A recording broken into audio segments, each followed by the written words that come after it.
Welcome to On the Line. I'm Christine Williams. Coming up for discussion on our Viewpoints panel. The Tories have pledged funding to religious schools if elected in October. Later on, we'll be talking about care for the elderly. Stay tuned.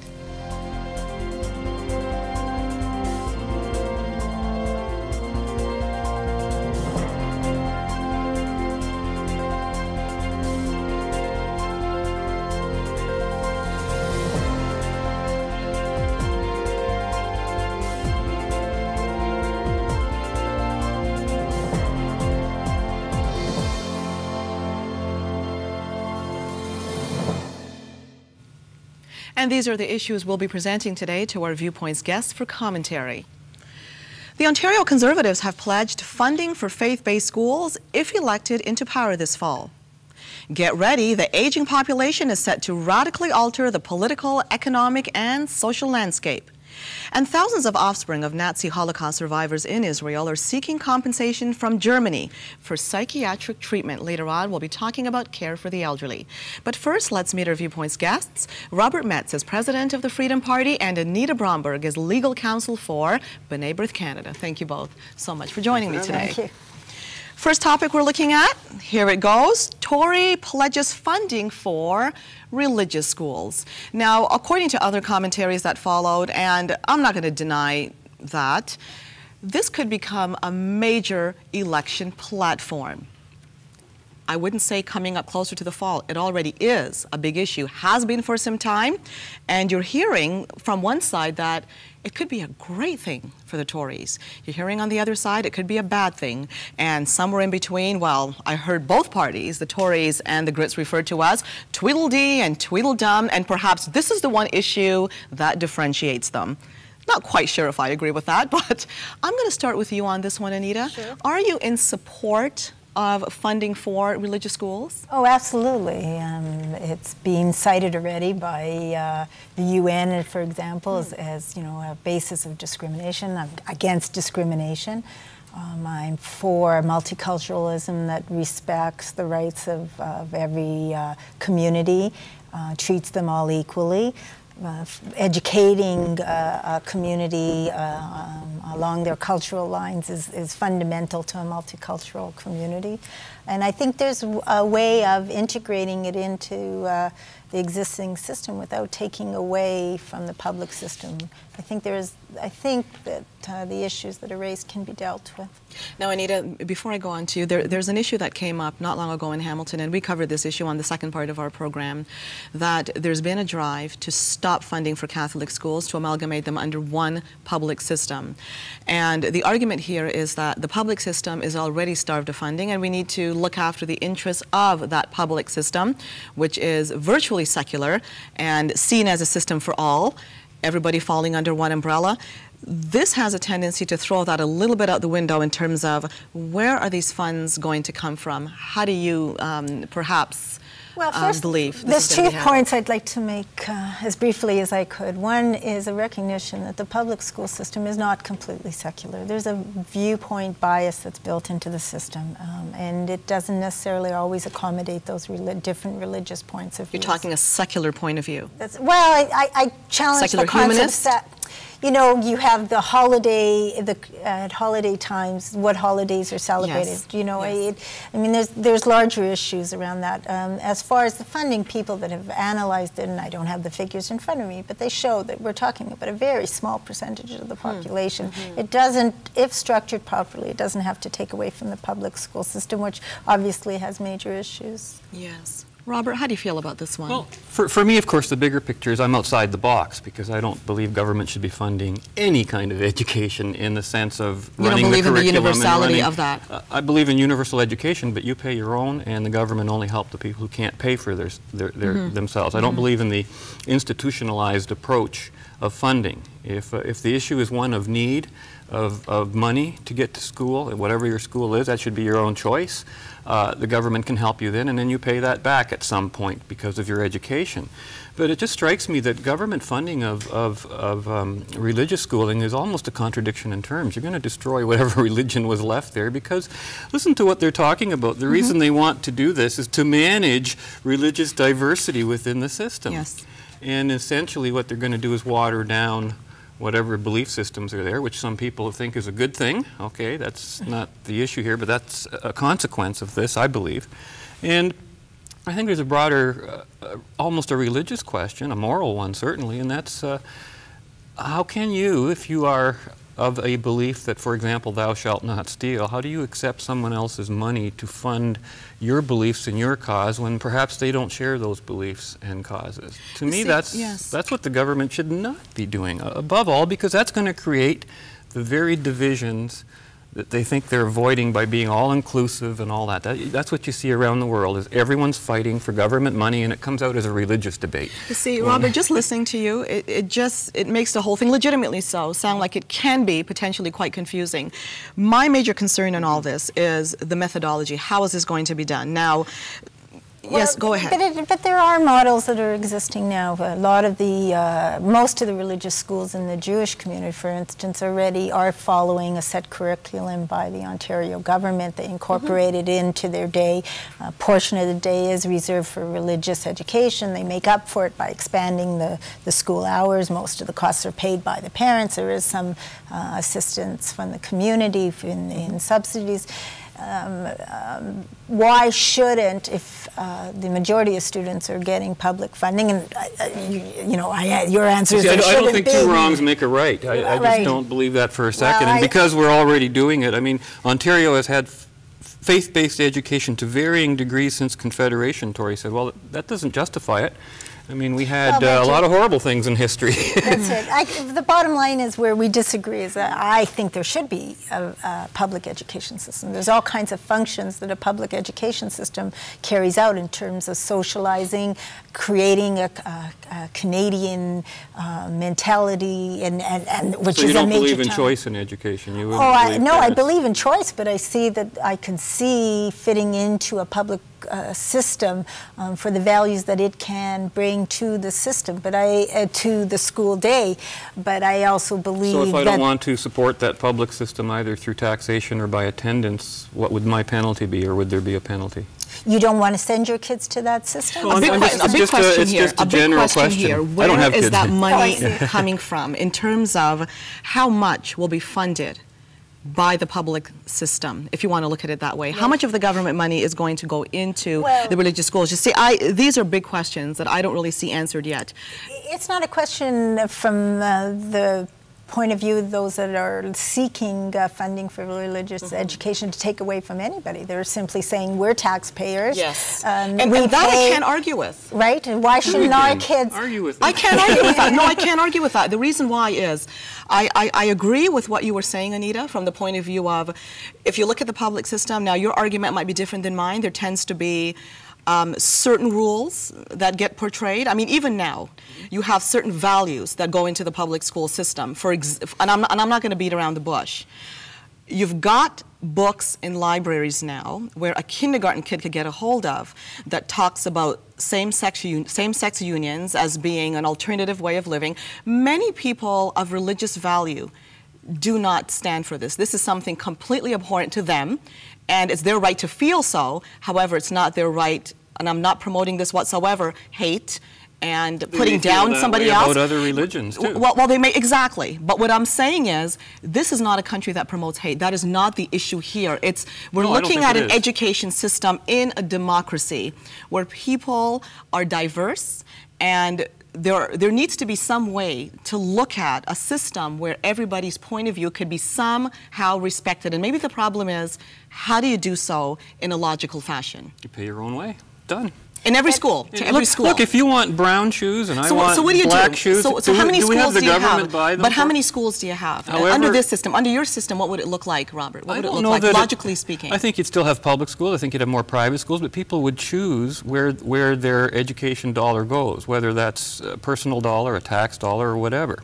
But the main issue is that it shouldn't be a tax dollar to the greatest degree. We've got a healthcare system that's floundering because it hasn't got enough money. We've got a welfare system that's it all comes from the same pocket. But that's the problem, is that every new scheme, like the NDP want to bring in universal dental care. Let's add that to the list. Would it end up being a whole bunch of private schools, yet if you can't afford it, it ends up being publicly funded? Is that the kind of a system you're looking at? Like, who's going to build these schools? The system, because it's very costly. You see, when you're looking at a system, we have a varied system today. There's all kinds of schools out there, except that the parents who are forced to pay taxes to the public school system, if they want to send their kids to a school that's specialized either on a faith-based, and I wonder why we're not even talking about non-faith-based schools. What about schools that just deal in science and math and mechanics and don't have any of those other issues, but those aren't even brought up for some reason?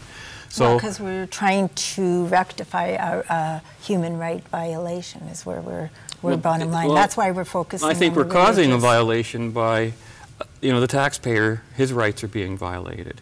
By fund, see, that's where we disagree. That's where the disagreement comes in. I think the taxpayer. Do you know why we have education and public education in Ontario? You know why? Lieutenant Governor John Simcoe from London, Ontario, brought in public education because of the American threat. That was what it was all about. You know what? We got to go for a break because we have two other topics to talk about, but we've got a major logistics issue here that's for sure. That's coming out loud and clear. We're going to go for a break now. When we come back, well, get ready. The seniors are going to change our landscape politically, socially, and economically.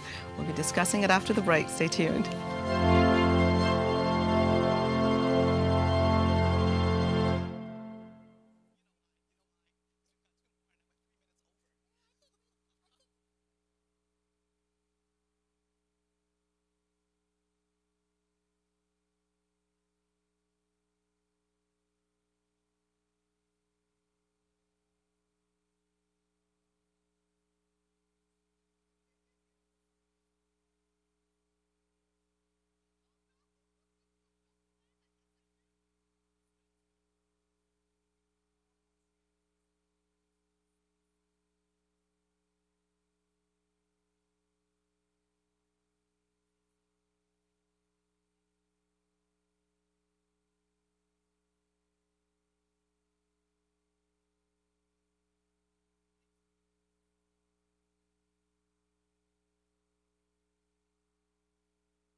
Hello again and welcome back to Viewpoints on the Line. The second issue we're talking about, we all know the baby boom generation is getting older. We're going to start seeing some shifts. Now, according to the report entitled Aging Populations Set to Alter the Landscape, well, they certainly are. Right now, it can be said that for everybody who leaves the workplace, who retires, there's one person that comes in. But within a few years, it's not expected to match, not even remotely. In fact, with our numbers going up immigration-wise, that is still not replacing the lost workers as a result of retirement. And I must say I was quite surprised when you looked at the distribution of the ages in our population. A third are boomers, 55 to 64 is the fastest growing group. The second fastest growing group, believe it or not, 80 years old and older. I found these stats absolutely remarkable, and I realize that it's going to definitely cause some major shifts. I don't know if, as a culture, as a society, we're ready for this, even from the point of view of health care. I see overall, when you look at all the news reports that's going down, that there's a recognition of it, and there's some attempt to perhaps try to keep up or even at least recognize the problem, which is usually the first step. But my goodness, if this is happening as fast as this article points out and many others, are we in trouble? I'm going to start with you on this one, Robert. It's interesting. There was a life insurance fellow on the radio in my London area a little while ago, and he pointed out that in the United States, and this was surprising, everybody went like this, there's over 3 million people who are over 100 years old. Can you imagine what that means to life insurance companies, to insurance agencies, and things of that nature? Did you find that hard to believe? I found it very hard to believe. I still find it hard to believe. To me, it's great. But you know what, though? I have to tell you, for a lot of people, it's not. I mean, I've heard people say that, look, my benefits are running out at a certain age. My income is running out, and people are living older these days. How am I going to survive? Plus, the problems with the economy. Our birth rate is so low right now, and still the immigration coming in is not enough to fulfill that. Who's going to pay into the system? Well, the bottom line is, and you may disagree, but it is a public responsibility. You will.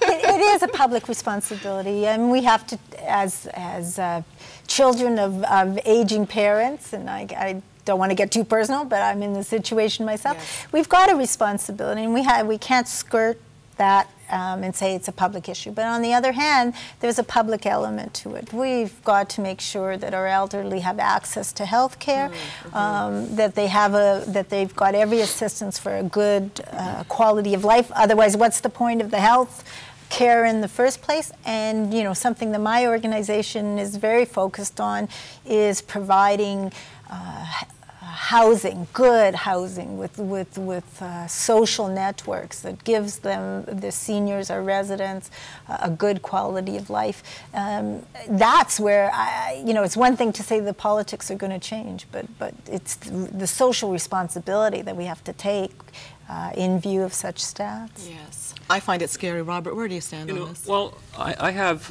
my mother's very old, my father already passed on, there's elderly people in my family, I'm going to get old soon, so I have my own self-interest in this, and I don't agree that government taxation, I think the more government tries to help, the more it hurts, and we can see that in our healthcare system. It's not an issue. What about the universality of healthcare? I mean, don't forget Michael Morisico here. Universality does not mean access, it means universally free.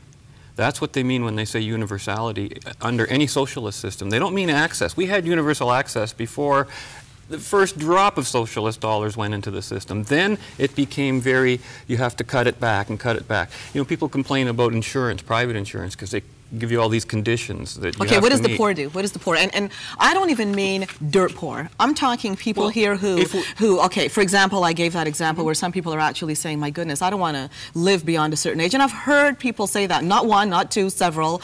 You know, it's not going to be great for me if I live beyond, let's say, the age of... I've never once in my life entertained the idea of being able to retire. Not with over 50% of your money going into taxes, not with the cost of living going up, cost of housing going up, gasoline going up, everything's going up. And that's all the pressures coming from... Gas went down this week. Well, minorly, but generally the demand in the world is going up dramatically. So essentially, first of all, the primary responsibility is the individual's to put away his own pension. Trouble is, a Canada pension plan is more of a transfer scheme. It robs Peter to pay Paul. It doesn't say, Paul, put your money in an account, let it build for your lifetime, and then it'll be more there than you need. Robert, you're suffering dementia. What do you do? What do you do if you're suffering dementia, you can't work anymore? Now, I mean, this is a debilitating problem. That's exactly why you don't want a universal health care system in the sense of universality of taxes, because then you're not directing it to the people that need it. That's exactly the problem we have today. So you're not against supporting publicly the people who need it? If demonstrable need is always the term. But look at our education system. Is that demonstrable need? No, everybody gets it. Look at our healthcare system. Is that demonstrable need? No, everybody gets it. People go to the doctor not for insurance purposes, but to get something for nothing. Look, insurance should be for emergencies, for those serious things in life, like a heart attack, like a cancer, where you need thousands of dollars of treatment in a short period of time. Where do we spend our money? We spend our money where politicians can get the most votes, and that's on paying for the guy that gets into a $20 a day visit or something like that, which is affordable by most people. I pay my own dental. I don't even have private insurance. And I know of doctors who are opposed to both private and public insurance because it restricts what they are able to do for their patient. So the issue of payment shouldn't be all restricted to this one single payer system, which like is what's advocated in SICO. Okay, he just wants a single payer system. We want something more like Canada, put it that way. Well, that's what he wants. We have. Universality based on the definition that we know. That's what. See, you're redefining the very basic, I think, of Canada, and where I can't go. I think where we want to strengthen is to make sure that we're all equal citizens, and that involves a public dimension to it, in my view. I agree, and that's equality of rights before and under the law. And as soon as you take money from one person and give it to another, you've just negated that equality. I'm just concerned about creating a system where survival of the fittest ends up being the rule. I'm concerned about that. I mean, if you look at our society, there are a lot of poor. I mean, poor is relative, okay? And I'm not talking, well, look at poverty in terms of how the third world might see it. I'm talking poor really is relative. There's still those that are classified as, okay, what we would say is lower middle class, and they still have problems because when it comes to dental care, when it comes to paying perhaps for certain prescriptions that may not be covered with their plan, it ends up being a problem that they swallow and that they deal with. But if you do away with a public system, I'm really concerned where society would be. The population is getting older, and with age comes weakness. I mean, this is something undeniable here. And I'm concerned some 15, 20 years down the road when people perhaps start failing physically, mentally, what's going to happen to the world? Precisely why you have to let the fit survive. Even if you have the greatest... I like a public system. You're making me feel really socialist here. I'm normally the right-wing one, so I'm feeling great today. The people who are helpless and need help can't depend upon the help of the other helpless. They have to depend on the help of the fit. And our system does not help the helpless. It hurts the fit. And that's what you have to understand. To a degree. To a degree. I don't mind helping people. No one minds helping people. The charitable impulse in people is tremendous. I run into it all the time. Government is not charity. I agree with government accountability. I mean, we saw that scandal with that $32 million. That, I'm not going to get into it too much. It's our next topic next time we do the show. But there definitely needs to be more accountability government-wise where the money goes, and I agree with that 100%. Again, that's a bit of a contradiction in terms, isn't it? No, it's not. No, it's not. You see, accountability with money always comes down to the person who earns the money has the right to say what to do with it. Governments don't earn money. They expropriate it. And that's why... But you can't do away with government. I'm not suggesting that. The purpose of government is to provide a justice in a system, not to give out benefits. Every government in the history of the world, from Rome on down, Germany, classic socialist example, just gave away Robert, we'll invite you back to discuss the purpose of government, but we must go for a break now. We'll continue to talk after this. Stay tuned.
again, welcome back to Viewpoints on the Line. The third issue we're talking about, very interesting one.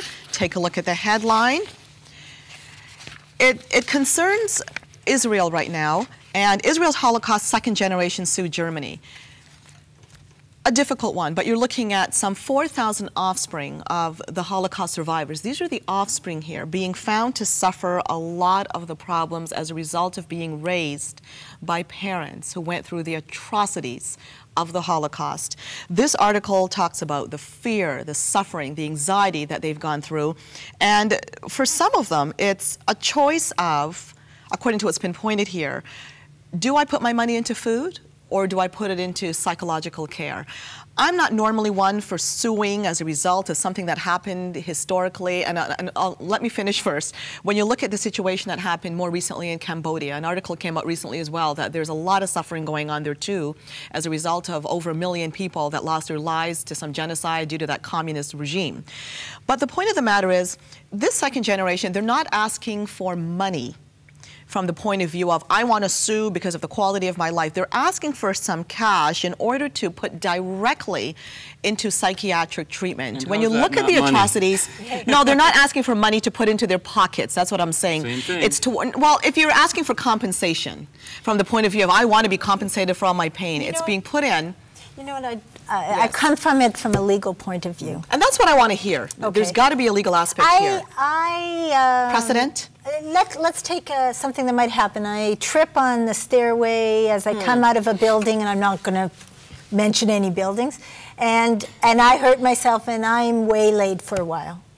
And my children suffer because they don't have my care, and I can't go to work, and so forth. All the natural, reasonable consequences from the negligence that I have to prove, but once I prove the negligence, all the reasonable consequences that flow from it are damages that I'm entitled to, and my family is entitled to compensation.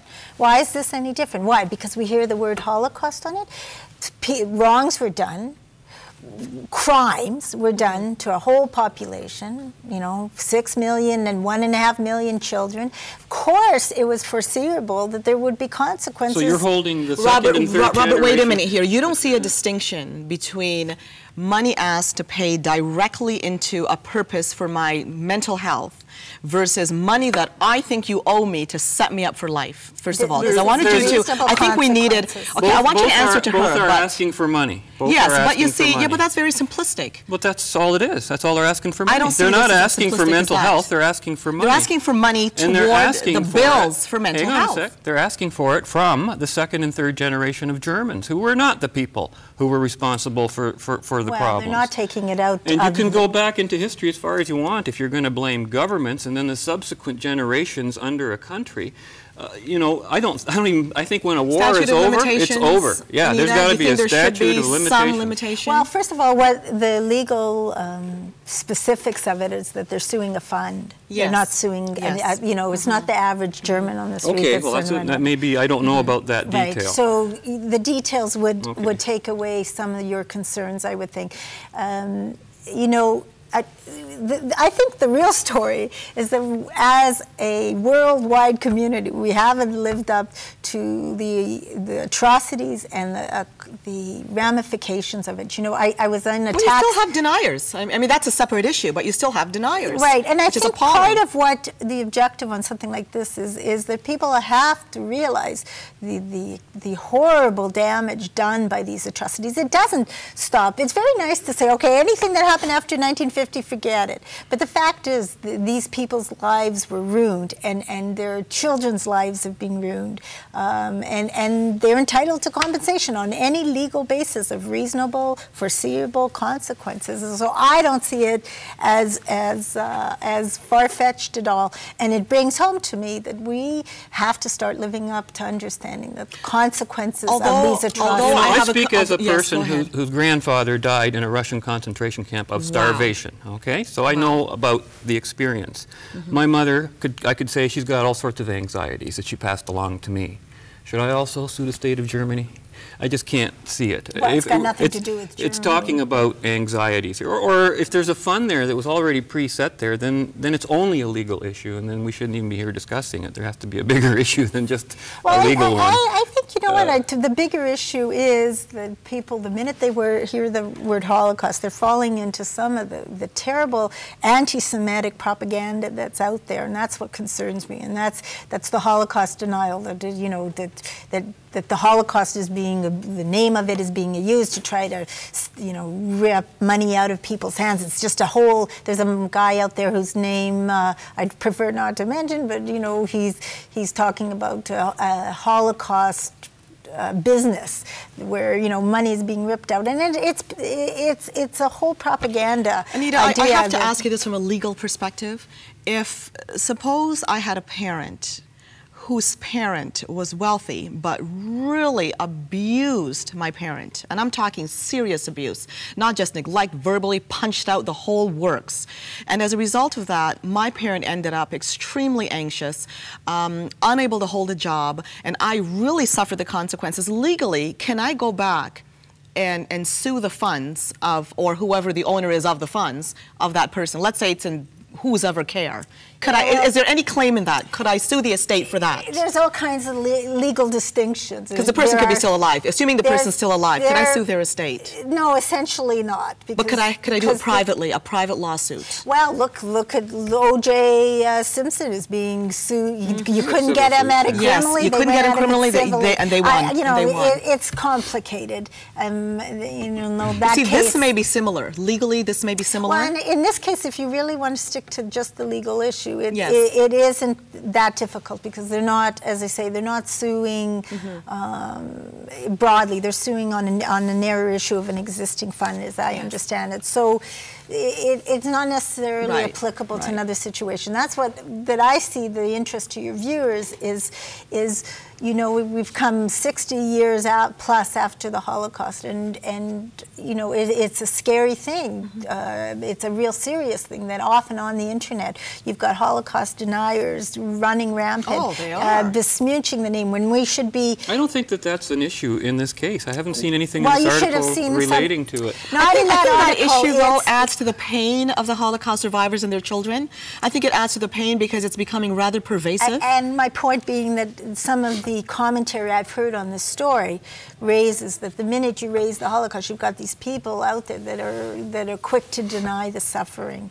You know, there's real suffering that have been the consequence of it, and for that there should be compensation. For me, the most important part of any atrocity like this is that we step up to the plate and we take the words "never again" very seriously. You know, we promote now. Canada, for instance, is going to apply to be a member of the Holocaust Education Task Force, something that's a largely European-based initiative. We're finally admitting that we have a role to play, that we have Holocaust survivors living here, and this comes after the record of years and years of inaction on Nazi war criminals in our midst that haven't been brought to justice, people that you know, should have been followed up on years ago. You know, there's a whole history of atrocities that have been allowed to stand, and the consequence is that more atrocities have been built upon it. And to me, that's the story. You know, we have to face our past to move on to the future. Well, it almost resembles a restorative justice. Should this second generation, if they have a third generation of kids who have anxieties because of them, should they also have funding? There has to be some cutoff, and I hear what you're saying. Why there? No, but everything there's a cutoff. I mean, like, well, even if you look at... the cutoff is when the fund doesn't exist when the money anymore. runs out, okay. Okay. I mean, we even have a cutoff when it comes to pension, for age. I mean, there's always a cutoff, and when it comes to rules, basically everywhere we go, there's always some cutoff. Well, I'm more grasping at the morality of it, I guess. I hear your point, Robert. You've got a valid point. I hear your point. Let's take it to something at home. You know, the Chinese head tax. Should there not be compensation for wrongs done by individuals and governments when you're talking about discrimination? In this case, the Holocaust is even worse because it was recognized as a war crime. If you can compensate the victims directly, by all means. But what I see is transfers between governments. When the victims of many of them long since perished or don't exist anymore.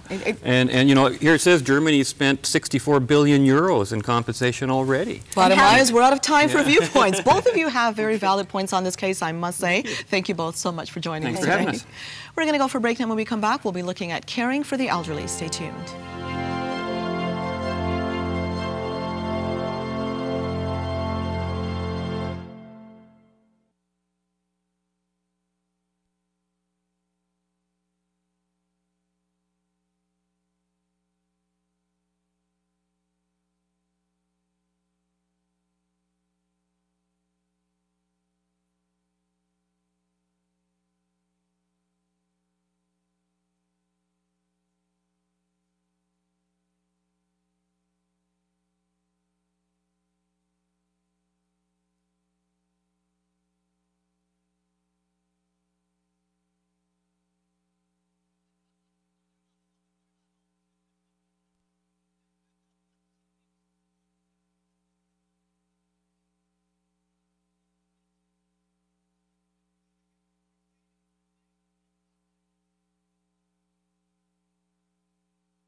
Ground transportation provided by JP Motor Sales, located at 2320 Fairview Street in Burlington.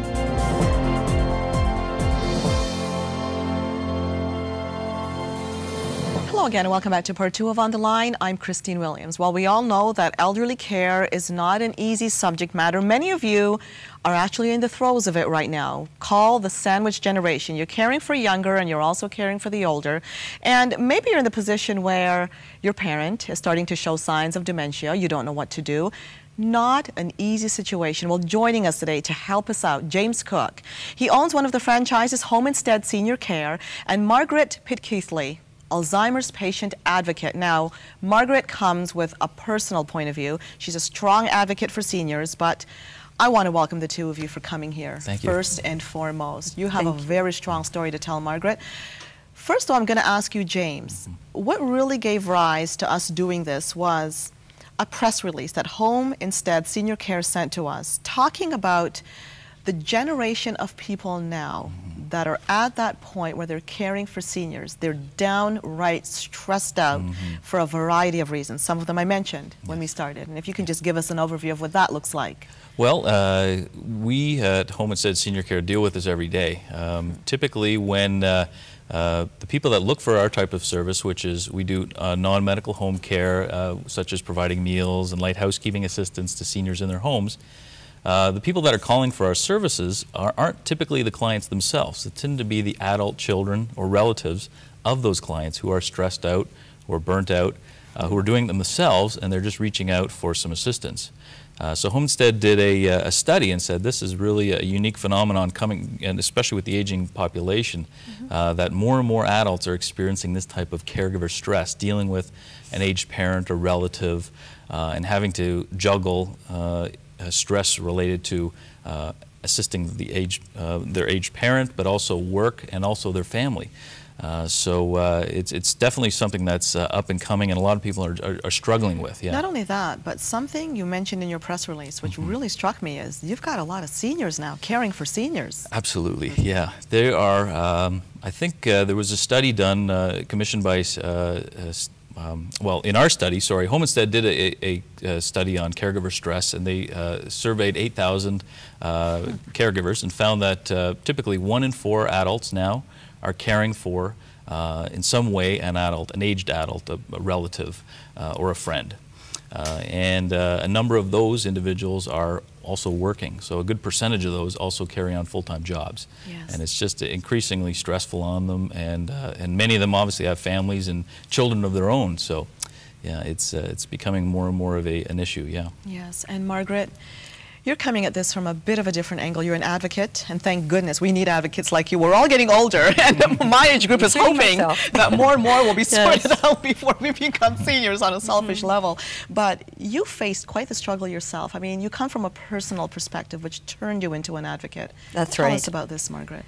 Powerful story. I guess I consider that time that I was taking care of my husband as probably the most profound experience of my life, and I think that I've already passed the peak of anything important that I had to do in my life. Nothing was more important. But it was also incredibly challenging, and I had a lot of resources, Christine. I was young. My husband was quite a bit younger, so I was in my early 40s. I was healthy. I was working in Toronto, but living in Burlington. The challenges for me were his care, especially as it became not just a couple of hours a day or even 3 or 4 hours a day, but it became 24/7, and I couldn't leave him for a single moment. And patching together that... So you had to give up your full-time job? Well, actually, you know, I had a wonderfully supportive company. Wow. Actually, it was Ontario Hydro at the time, now Ontario Power Generation, and I'm deeply grateful for the support that I received from them, because without them, I could not have been there for my husband. And it wasn't only my company, it was my parents, my family, my friends, next door neighbors, the cashier at the supermarket.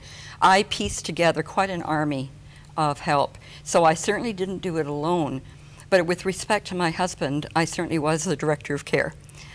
He was so tied to me emotionally that I was the center of his universe from then on until he died.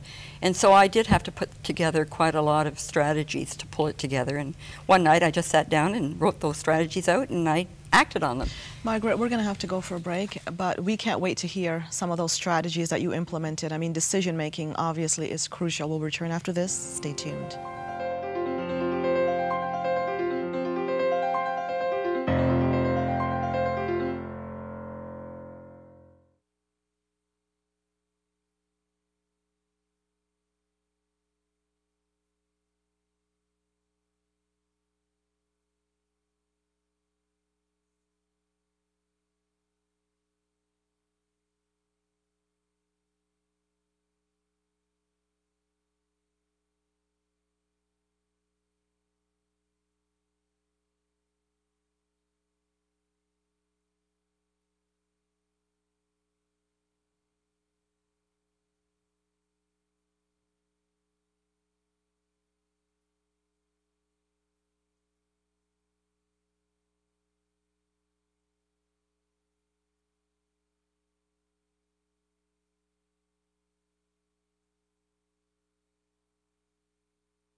Hello again and welcome back to our discussion. We're talking about senior care. Joining us, James Cook, Home Instead senior care owner in Etobicoke, and Margaret Pitt-Keithley. She's here to talk, she's an advocate. She's here to tell us about her personal experience with her spouse. Now, Margaret, I am just blown away by the commitment that you had for your husband and what it took out of you to devote yourself this way. The decision-making process, the stages you had to go through, I can't imagine what that would have taken. Well, I think when it first intruded into my life, I think I did what most caregivers do. I panicked. It's such an overwhelming... Normal to panic. Very normal to panic. Okay. Very normal to deny. You know, denial is a very good coping strategy for a short time, but it's very counterproductive after a while. But, you know, what I tried to do was to transfer my work to this problem. And because I was an analyst, you know, by profession, I sat down and I tried to separate myself from the emotional aspect of it for a moment and say, okay, look at it as a problem-solving thing. What are you going to do about this? Well, I couldn't make Alzheimer's go away. It wasn't going to happen. So then I thought, okay, what's my goal going to be? And I decided that my goal for me and for David was going to be the best possible quality of life for as long as possible, with together being the most important part of that goal statement. And it's fine to have those goals and those destinations, but you have to have a way of getting there. And how did you do it, Margaret? I sat down at 2 o'clock in the morning, and I had a book called my journal, my personal book of hope. So research is very important. Yes, it is. But a lot of the strategies that I wrote were really very common sense things, Christine. For example, the first thing I said was, I have to learn about what I'm dealing with. And I always tell caregivers that if you don't become intimate with this enemy, you cannot effectively engage it. Crucial. So you must learn about it. Today, that was easy to do. 18 years ago, it wasn't so easy. Or 15 years ago, whatever it was. So you must learn about the disease and not be afraid of the disease. You must not let the disease control you. You must get into the driver's seat. How did you deal with the uncertainty, Margaret, of what's coming next? That was probably the scariest part. I always was so afraid that I would let him down. And there came a time when I knew that I wouldn't, and that brought me a lot of peace. But of course, because it was something I hadn't even barely heard of, I mean, I knew Rita Hayworth had, and that, you know, she wandered, but I didn't think it was such a terrible thing to lose your memory until I saw it, until I saw what it meant, that even the concept of a chair becomes alien to a person with dementia, and they go to sit down, like, as my husband did one day in the nursing home, and he fell back, but he had the sense of humor to laugh about it. So one of the things, of course, is to learn. The other is to ask for help. And this, you know, this is as true for professional caregivers as it is for personal caregivers. You cannot do this alone, and there is a lot of pride, especially in the older generation who's never had to ask for help. So that's a really important one. That, you may as well just throw that out the window if you want to survive this. Exactly. Hoping for the best, planning for the worst is probably the most important strategy because it encompasses all of the other ones. That if you keep your head in the sand, it's going to come back to bite you. So I always tried to look out 2 years ahead. And I thought, okay, within 2 years, I'm not going to be able to cope with this anymore because there will come the day that I cannot expect other caregivers, whether they're paid or whether they're family or whether they're friends, to look after my husband. And that day came on my sister's wedding day. I was master of ceremonies at her wedding. I came home. His brother had been looking after David, and I knew something had happened. And finally they said, well, he didn't recognize us. He thought that we were intruders in his home, and he just took an ordinary table knife. In itself, the incident was not serious. It was not hard to get that knife away from him. But what it did was a switch went off in my head, and I knew that the time for the nursing home had arrived. The hardest decision that most caregivers make. But the thing about the nursing home that people don't understand, and I try really, really hard to let people know the encouraging things, is that it actually increases both your quality of life if you get the right nursing home. So again, the planning was important. And I think we were in the best nursing home in Canada, Sloan Village in West Hamilton. And it was our home. It became our home. His room became our home. James, I'm listening to Margaret here, and it's an amazing story, but obviously none of this surprises you. No, it sounds very, very familiar. We do. But I could understand the denial she talks about. Absolutely. Yeah, a lot of people feel, I mean, as Margaret mentioned, there's an issue of pride there. You know, if it was especially a spouse or a relative, they feel that it's their responsibility to take care of this person and bear all the burden of all the care, even though it can be overwhelming at times. And there's also an issue of guilt. You know, putting somebody, having to make that commitment and putting them into a home, it's a huge sense of guilt. And families just don't want to face that often. They say, oh, I don't want to put my mom or dad or husband or wife into a home, but often that may be the best solution. James, is it fair to say that if you're faced with feeling guilty or doing something for somebody's safety, that it should be a clear answer there? Yes, you'd think so. That's the logical, I guess, answer is, however, often, I guess, that guilt and that sense of commitment kind of clouds that judgment, and it isn't until someone maybe gets a third-party perspective or reaches out and gets some more objective viewpoint to instruct that person or to encourage them to give them better advice and say, you know, you don't have to bear this burden alone. There are resources out there that you can embrace, and don't feel guilty because this isn't your fault. It's and there's issues like Alzheimer's and cognitive impairment, but there's also physical impairment. We, you know, clients who fall and break a hip. You know, now you might have an elderly husband who's got to care for a wife or vice versa, and they just can't, you know, do the lifting and carrying and take over all the household duties that maybe were shared prior to that. James, So, I still say that we need to iron out a little bit of guidelines on what care one needs to access when, specifically with reference to this guilt that the two of you alluded to. We'll do so after the break. Stay tuned.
Hello again and welcome back to our conversation. We're talking about care for the elderly. Now this is a very difficult issue to deal with. We're running out of time quickly.